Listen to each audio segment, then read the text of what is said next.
Une veuve en difficulté avec des enfants a trouvé sa propre photo commémorative encadrée en nettoyant le restaurant. Élodie Mercier contemplait la ville de Roubaix depuis la fenêtre de son petit appartement, ses yeux fatigués scrutant l'horizon gris et industriel. À 43 ans, cette mère célibataire se retrouvait une fois de plus à un carrefour de sa vie, cherchant désespérément un moyen de subvenir aux besoins de ses deux enfants, Léo, 12 ans, et Chloé, 9 ans. Les derniers mois avaient été particulièrement difficiles. Licenciée de son poste de secrétaire dans une petite entreprise textile, Élodie avait épuisé toutes ses économies et ne savait plus vers qui se tourner. Sa fierté l'empêchait de demander de l'aide à sa famille, déjà aux prises avec ses propres difficultés. Ce matin-là, alors qu'elle préparait le petit déjeuner pour ses enfants, Élodie sentit une boule se former dans sa gorge. Comment allait-elle payer le loyer ce mois-ci? Comment pouvait-elle assurer à Léo et Chloé une vie décente, des vêtements corrects, des fournitures scolaires? « Maman, tu as l'air triste », dit Chloé en mordant dans sa tartine. Élodie força un sourire. « Non, ma chérie, je réfléchis, c'est tout. Allez, dépêchez-vous, vous allez être en retard pour l'école. » Une fois les enfants partis, Élodie s'assit à la table de la cuisine, son regard se posant sur le journal local qu'elle n'avait même plus les moyens de s'offrir régulièrement. C'était un exemplaire de la semaine précédente ramassé dans le métro. Machinalement, elle le feuilleta, ses yeux s'arrêtant sur les petites annonces. Soudain, une offre d'emploi attira son attention. Le Grand Clos, restaurant gastronomique à Lille, recherche femme de ménage. Expérience souhaitée. Contactez Madame Lefort au 03 20 XXXXXX. Élodie sentit son cœur s'accélérer. Lille n'était qu'à une vingtaine de minutes en train de Roubaix. Elle n'avait jamais travaillé comme femme de ménage, mais elle était prête à tout pour s'en sortir. Sans hésiter, elle saisit son téléphone et composa le numéro. 3 jours plus tard, Élodie se tenait devant l'imposante façade du Grand Clos, situé dans le vieux Lille. Le bâtiment en briques rouges, typique de l'architecture du Nord, était magnifiquement restauré. Des glycines en fleurs cascadaient le long de la façade, donnant au lieu un air romantique et distingué. Élodie inspira profondément, lissa sa jupe et entra. L'intérieur était encore plus impressionnant, parquet ancien ciré, moulures dorées, lustres en cristal. Elle se sentit immédiatement mal à l'aise, consciente de son tailleur bon marché et de ses chaussures usées. « Madame Mercier !» Une voix élégante la fit sursauter. Élodie se retourna pour faire face à une femme d'une 60aine d'années, tirée à 4 épingles dans un tailleur Chanel. Ses cheveux gris étaient coiffés en un chignon impeccable, et ses yeux bleus perçants semblèrent sonder l'âme d'Élodie. « Oui, c'est moi », répondit Élodie, la gorge nouée. « Je suis Hélène Lefort, la gérante du Grand Clos. Suivez-moi, nous allons discuter dans mon bureau. » Élodie emboîta le pas à Madame Lefort, traversant la salle de restaurant où des serveurs s'affairaient à dresser les tables pour le service du midi. L'atmosphère était feutrée, élégante, totalement étrangère au monde dans lequel Élodie évoluait habituellement. Dans le bureau, Madame Lefort s'installa derrière un imposant bureau en acajou et invita Élodie à s'asseoir. « Alors, Madame Mercier, parlez-moi un peu de vous. Avez-vous de l'expérience dans le nettoyage ?»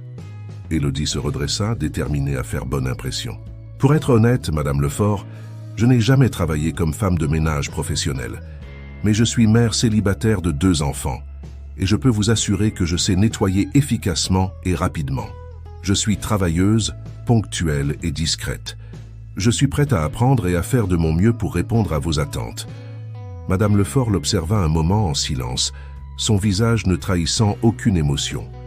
Puis, contre toute attente, un léger sourire apparut sur ses lèvres. « Vous savez, Madame Mercier, j'apprécie votre honnêteté.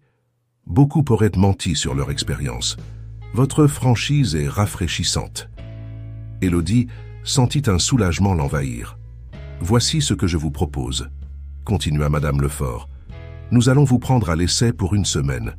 Si votre travail nous convient, nous vous embaucherons de manière permanente. Les horaires sont de 6h à 14h, du mardi au samedi.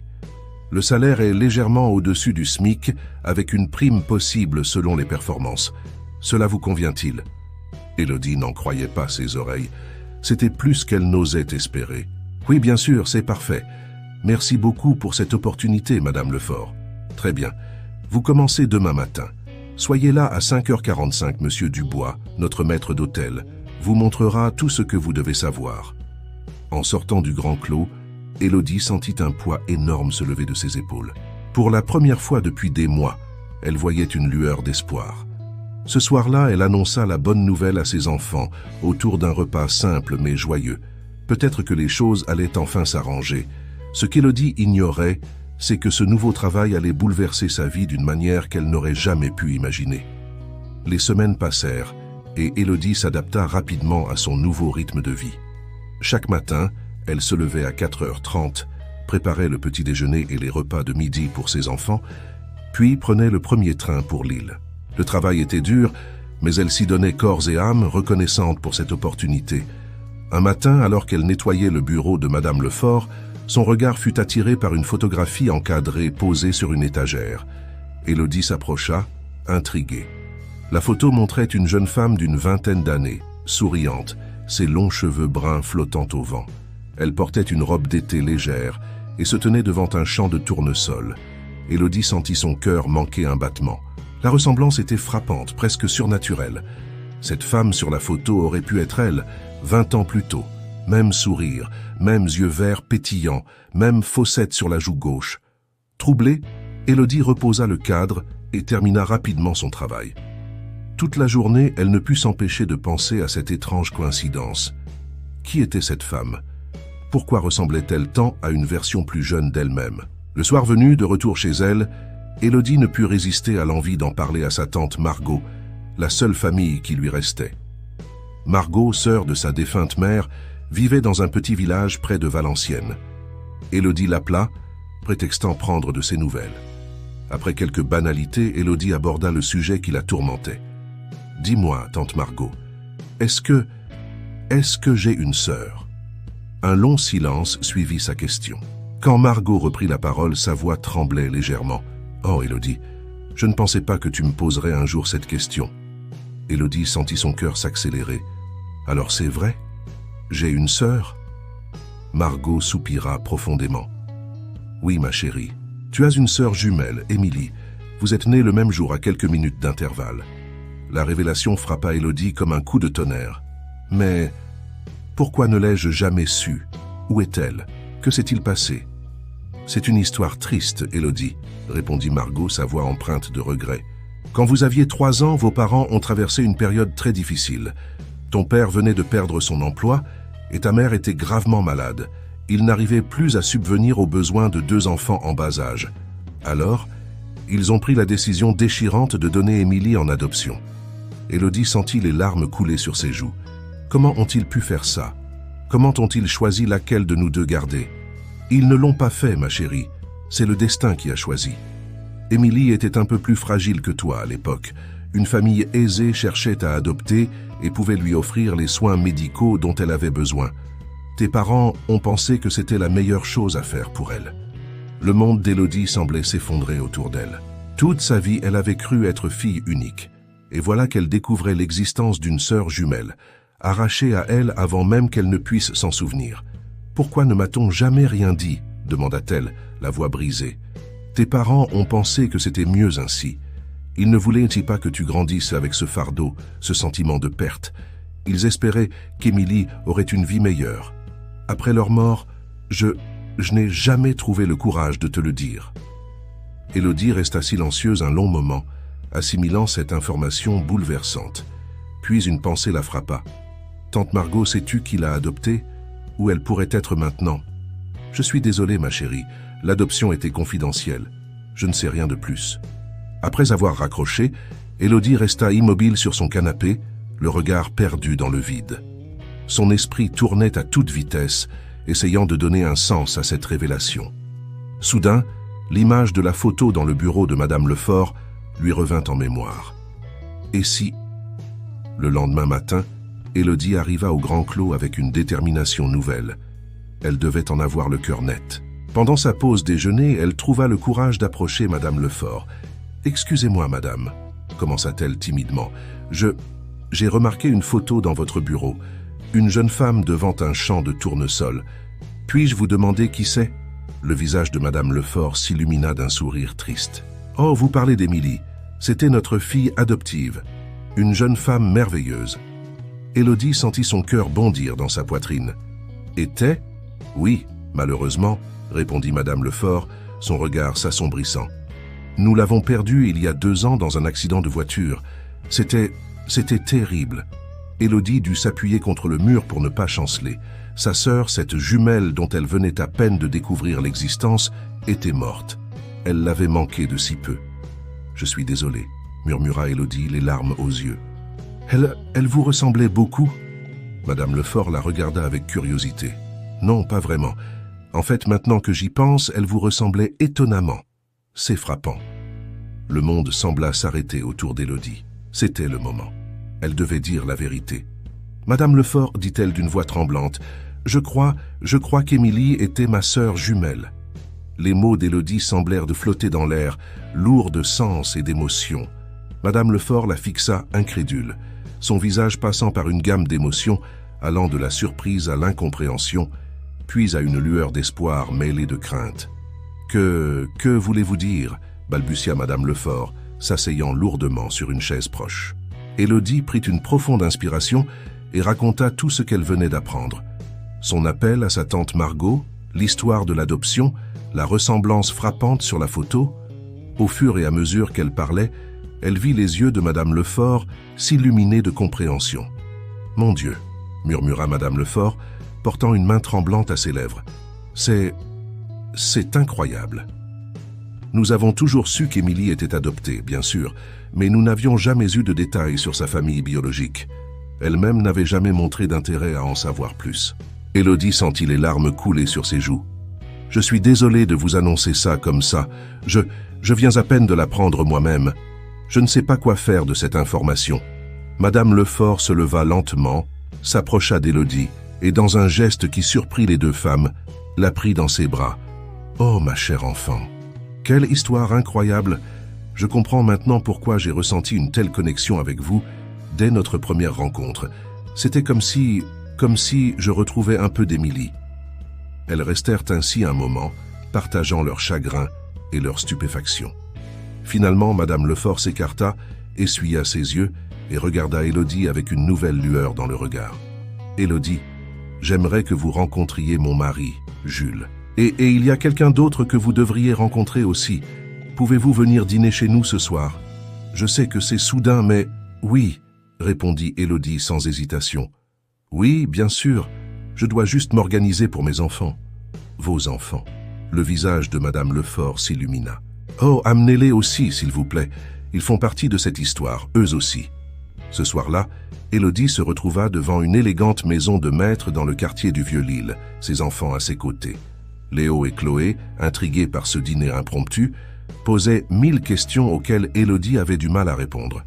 Comment expliquer à des enfants de 12 et 9 ans une situation qu'elle-même peinait à comprendre?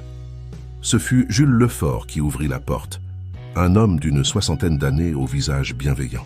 Il les accueillit chaleureusement, comme s'il les connaissait depuis toujours. Dans le salon, Élodie fut présentée à un jeune homme d'une 30aine d'années, aux cheveux bruns et aux yeux verts, si semblables aux siens, Thomas Renard, le mari d'Émilie. À ses côtés se tenait une petite fille de 4 ans, le portrait craché d'Émilie sur la photo, avec ses boucles brunes et ses yeux rieurs. « Élodie, » dit doucement Madame Lefort, « je vous présente Camille, la fille d'Émilie, et votre nièce. » Le temps sembla s'arrêter.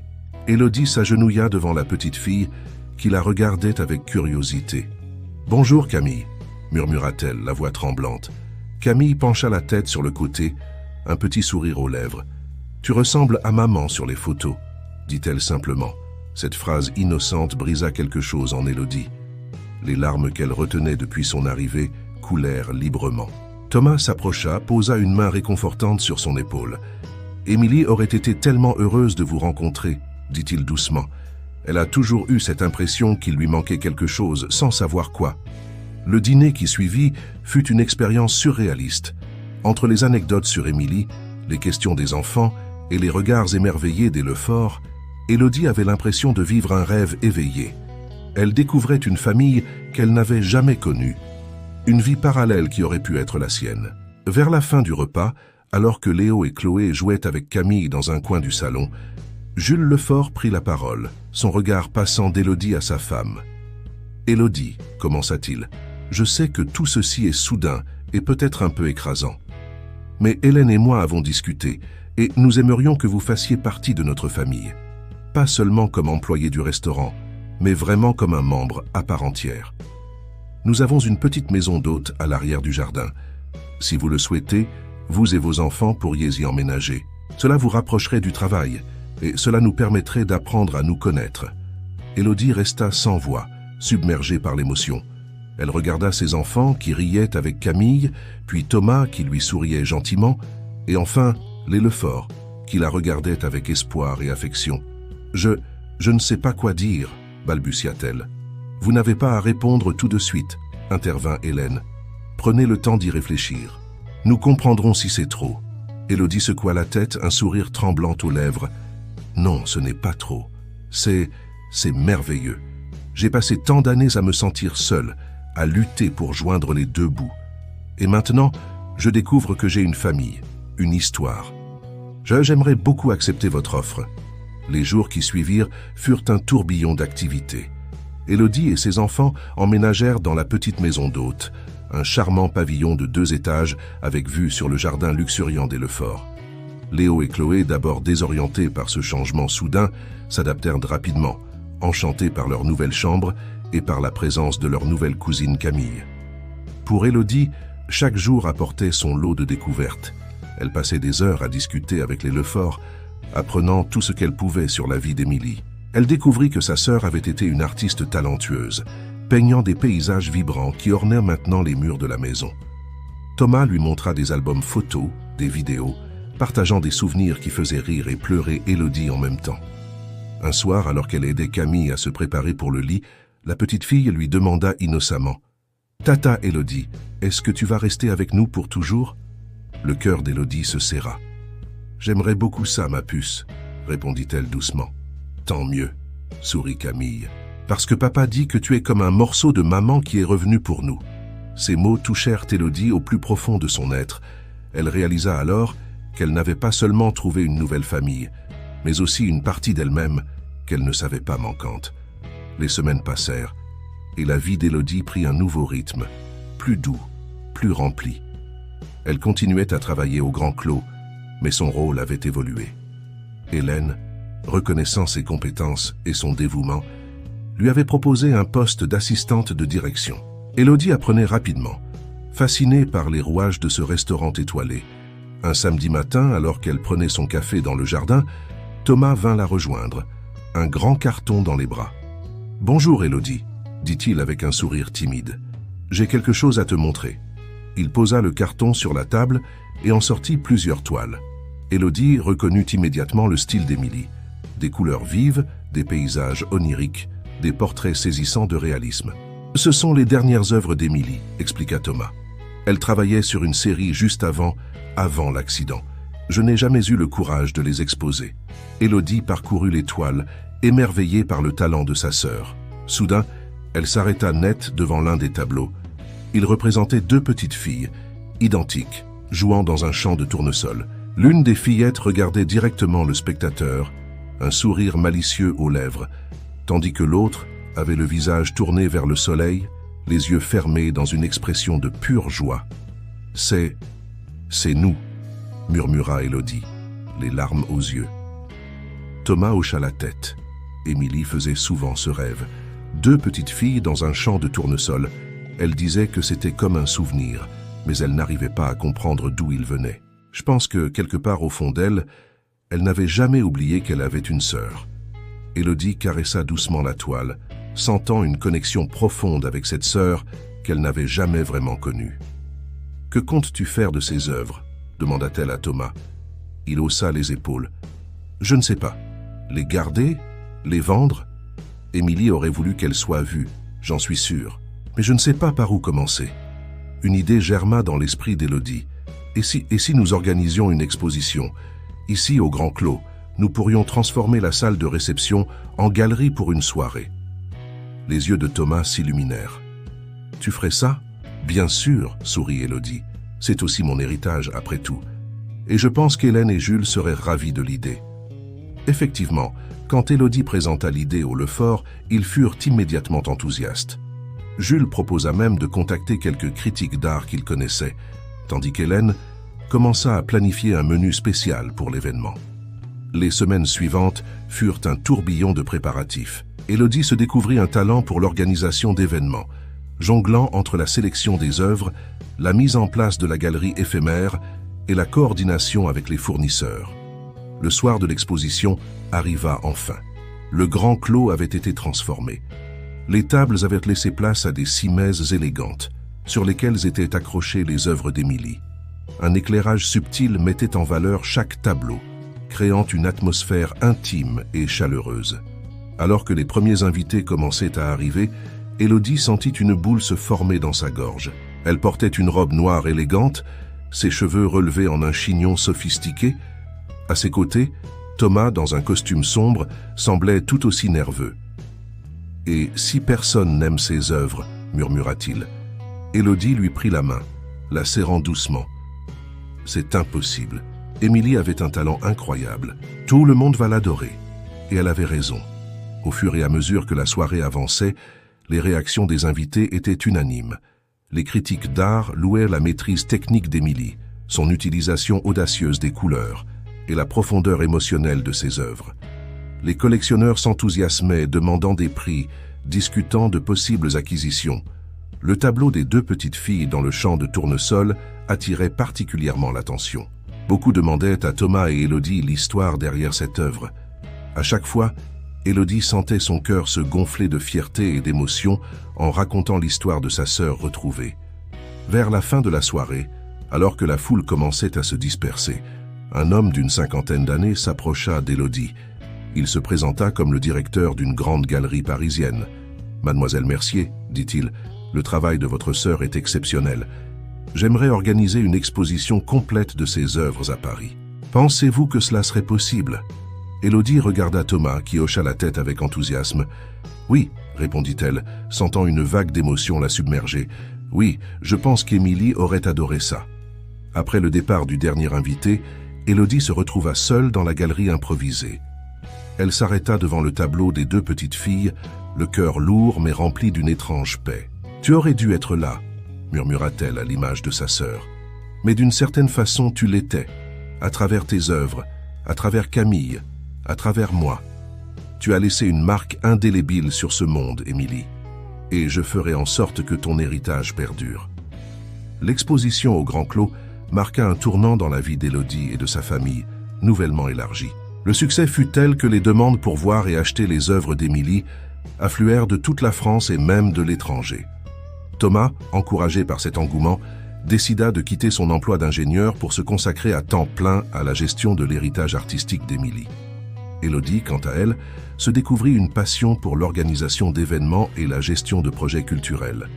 Elle commença à jongler entre son travail au Grand Clos et l'aide qu'elle apportait à Thomas pour organiser les expositions d'Émilie.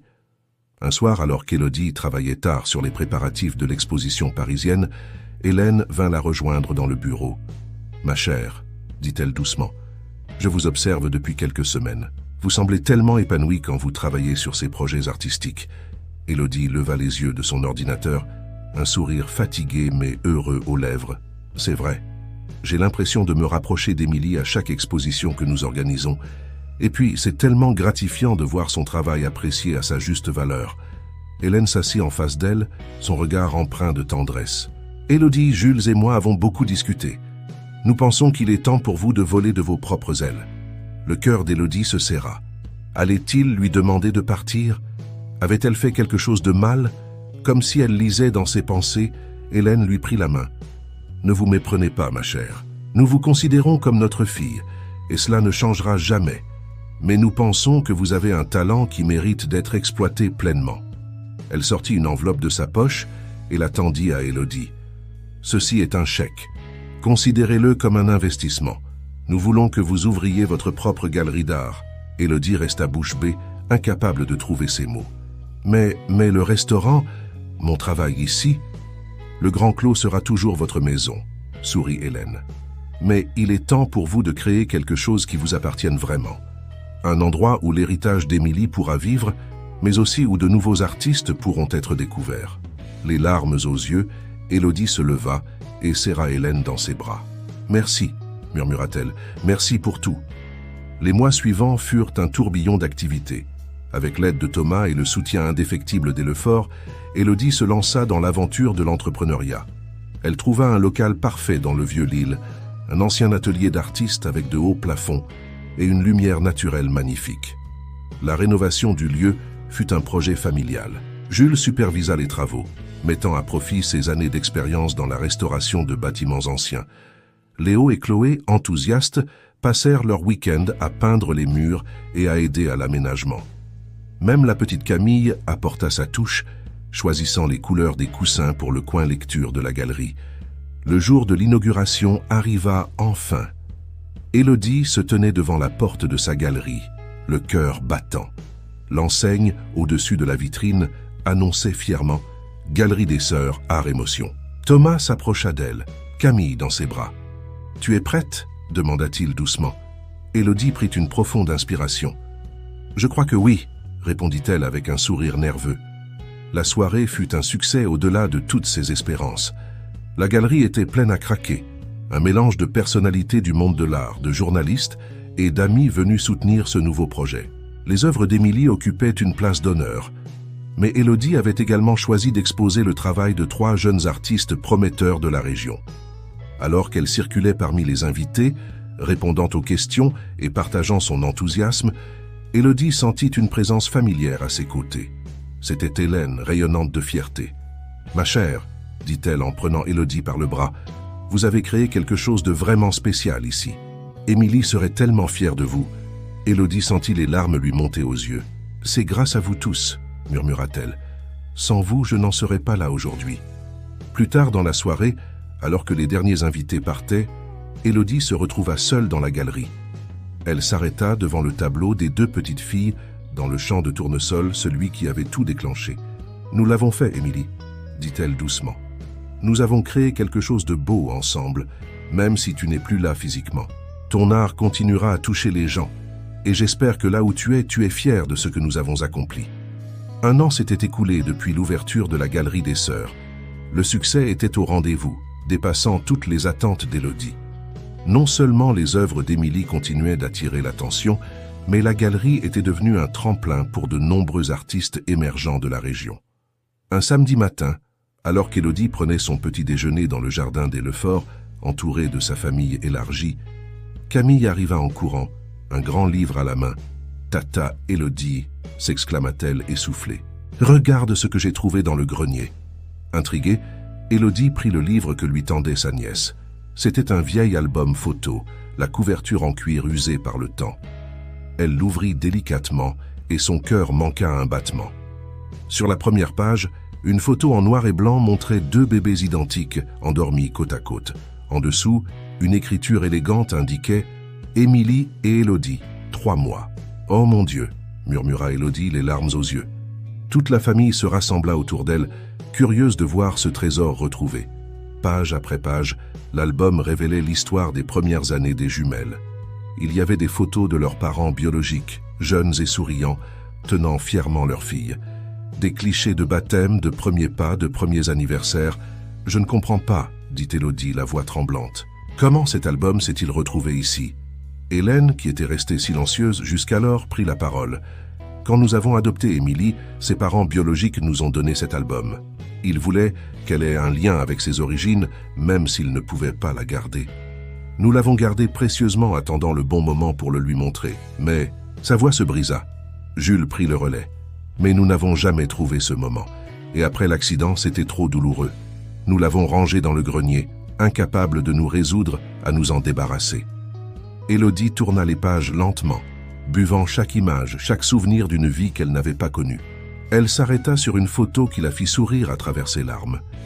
2 petites filles d'environ 3 ans, main dans la main, debout dans un champ de tournesol. C'était l'image même qu'Émilie avait peinte des années plus tard. « Ce n'était pas un rêve », murmura Thomas, ému. C'était un vrai souvenir.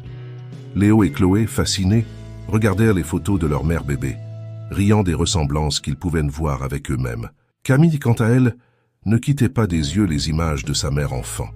Alors qu'ils arrivaient à la fin de l'album, Élodie remarqua que les dernières pages étaient vides.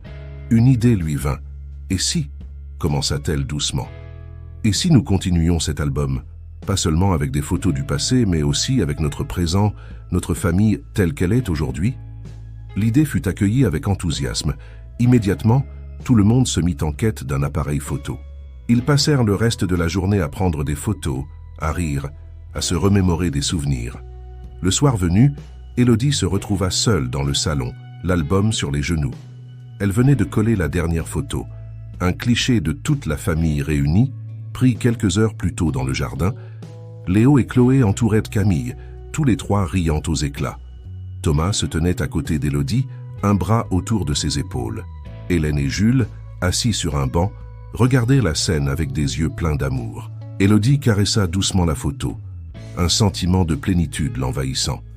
Elle avait parcouru un long chemin depuis ce jour où elle avait accepté ce travail de femme de ménage au Grand Clos.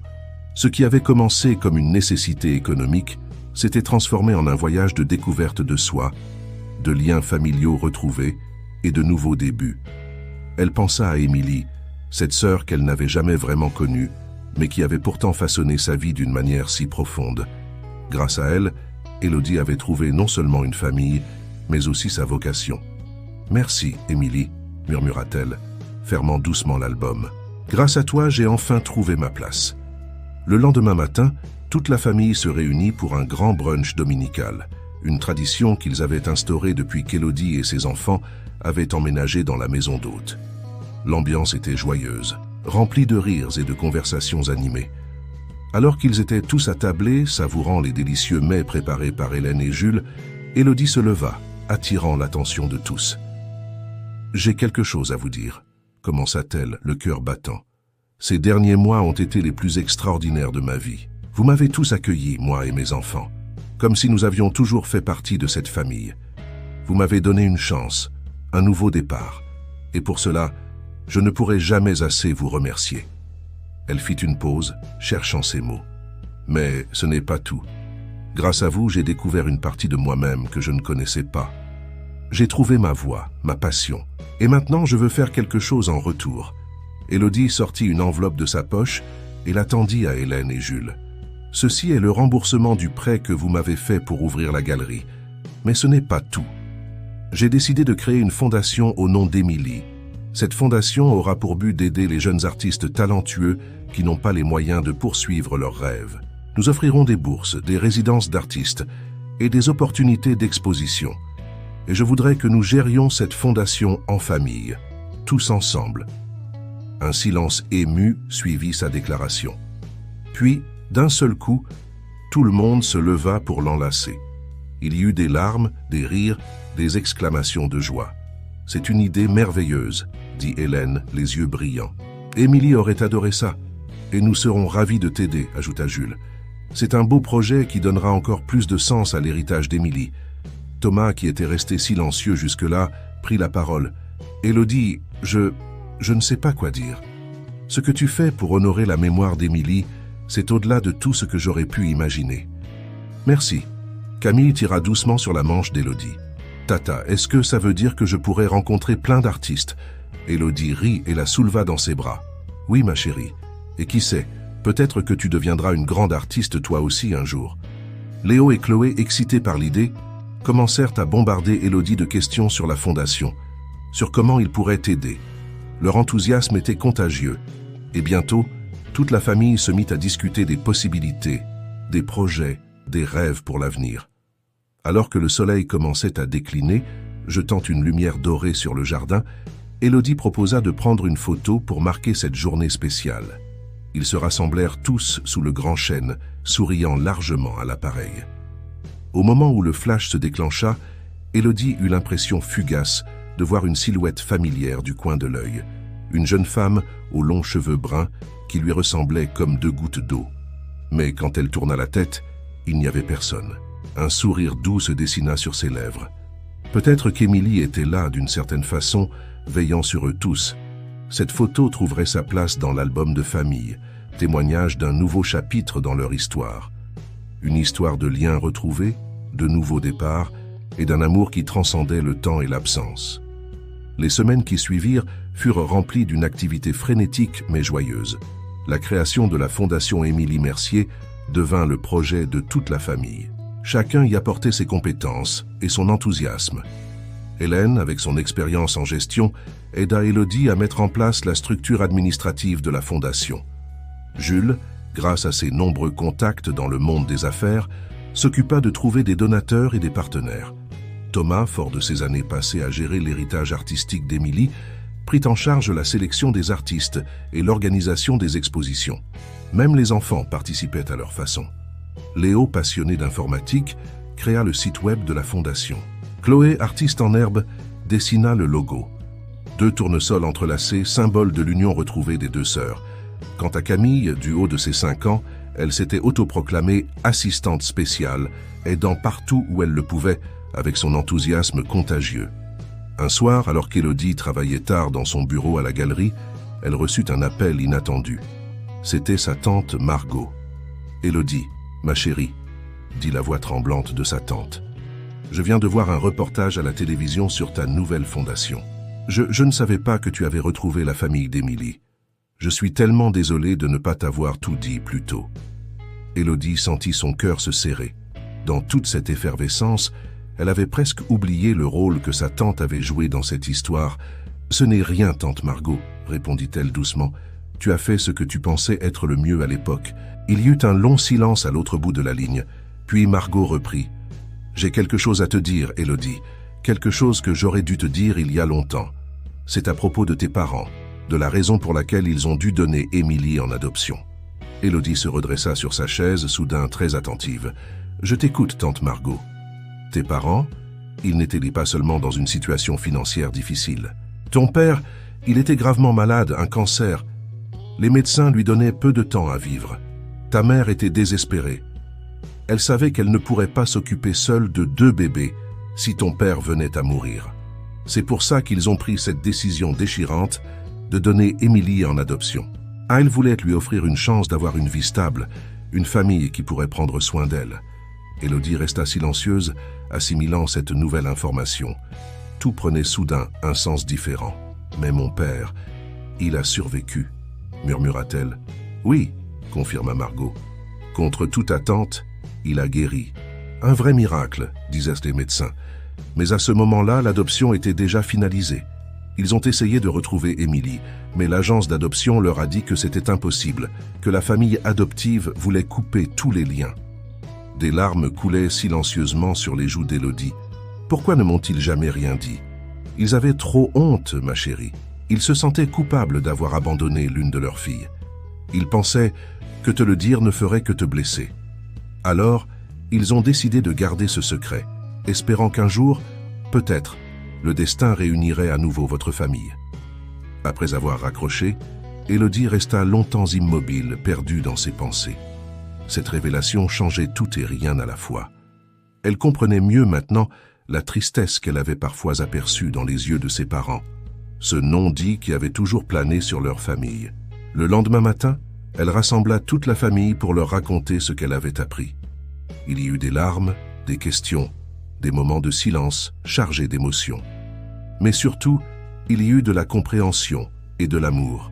« Tu sais, » dit doucement Thomas après qu'Élodie eut fini son récit, « Émilie a toujours dit qu'elle se sentait chanceuse d'avoir été adoptée par Hélène et Jules, mais elle a aussi toujours ressenti ce lien inexplicable avec ses origines. Je pense qu'elle aurait été soulagée de connaître la vérité. » Hélène, les yeux brillants de larmes, ajouta « Vos parents ont fait un choix incroyablement courageux et aimant. Ils ont sacrifié leur bonheur pour offrir à Émilie une chance d'avoir une vie stable. Nous ne pourrons jamais assez les remercier pour le cadeau qu'ils nous ont fait. » Cette révélation donna une nouvelle dimension à la Fondation Émilie Mercier. Ce n'était plus seulement un hommage à une artiste talentueuse, mais aussi un témoignage de l'amour inconditionnel de parents prêts à tout sacrifier pour le bien-être de leur enfant. Élodie décida d'ajouter un nouveau volet à la Fondation, un programme de soutien aux familles d'artistes en difficulté, pour que personne n'ait à faire le choix déchirant qu'avaient dû faire ses parents. Quelques mois plus tard, lors de l'inauguration officielle de la Fondation, Élodie se tenait devant une assemblée de journalistes, d'artistes et de mécènes. À ses côtés se trouvait sa famille au grand complet, Thomas et Camille, Léo et Chloé, Hélène et Jules, et même tante Margot venue spécialement pour l'occasion. La fondation Émilie Mercier, commença Élodie, sa voix portant dans la salle silencieuse, est née d'une histoire d'amour. L'amour d'une sœur pour une sœur qu'elle n'a jamais connue. L'amour de parents qui ont fait le sacrifice ultime pour offrir une vie meilleure à leur enfant. L'amour d'une famille adoptive qui a ouvert son cœur et sa maison. Et l'amour de l'art qui a le pouvoir de transcender le temps et l'absence, de nous connecter à travers les générations. Elle fit une pause, balayant la salle du regard. Cette fondation est dédiée à tous ceux qui rêvent, qui créent, qui osent. Elle est là pour soutenir les artistes dans leur parcours, mais aussi pour rappeler que derrière chaque œuvre d'art, il y a une histoire humaine, faite de joie et de peine, de sacrifice et de triomphe. Alors qu'elle terminait son discours, Élodie sentit une douce brise caresser sa joue comme un murmure d'approbation. Elle sourit, sachant au plus profond d'elle-même qu'Émilie était là, d'une certaine façon, partageant ce moment avec eux tous. La soirée se termina par le dévoilement d'une nouvelle œuvre, un immense tableau représentant un champ de tournesol au coucher du soleil. Au premier plan, 2 silhouettes main dans la main regardaient à l'horizon. C'était la dernière œuvre d'Émilie, restée inachevée dans son atelier. Thomas et Élodie avaient décidé de la terminer ensemble, mêlant leurs styles pour créer une pièce unique, symbole de leur histoire entremêlée. Alors que les invités admiraient l'œuvre, Élodie se sentit envahie par un sentiment de plénitude. Le chemin avait été long et parfois douloureux, mais il l'avait menée exactement là où elle devait être. Elle regarda autour d'elle, observant sa famille réunie. Léo et Chloé riant avec Camille, Thomas discutant passionnément d'art avec un groupe de jeunes artistes, Hélène et Jules accueillant les invités avec leur chaleur habituelle, tante Margot écoutant avec attention les explications d'un critique d'art. C'était ça, se dit Élodie, la vraie magie de l'art et de l'amour. Leur capacité à rassembler les gens, à guérir les blessures du passé, à créer des connexions là où il n'y avait que des vides. Élodie sortit discrètement sur le balcon, respirant l'air frais de la nuit lilloise. Elle leva les yeux vers le ciel étoilé, pensant à ses parents, à Émilie, à tous les chemins qu'il avait menés jusqu'ici. « Merci », murmura-t-elle doucement, « merci pour tout ». Et alors qu'elle rentrait rejoindre sa famille, Élodie sut avec certitude que ce n'était pas une fin, mais le début d'un nouveau chapitre, rempli de promesses, d'amour et d'art. Un chapitre qu'elle avait hâte d'écrire, entouré de tous ceux qu'elle aimait.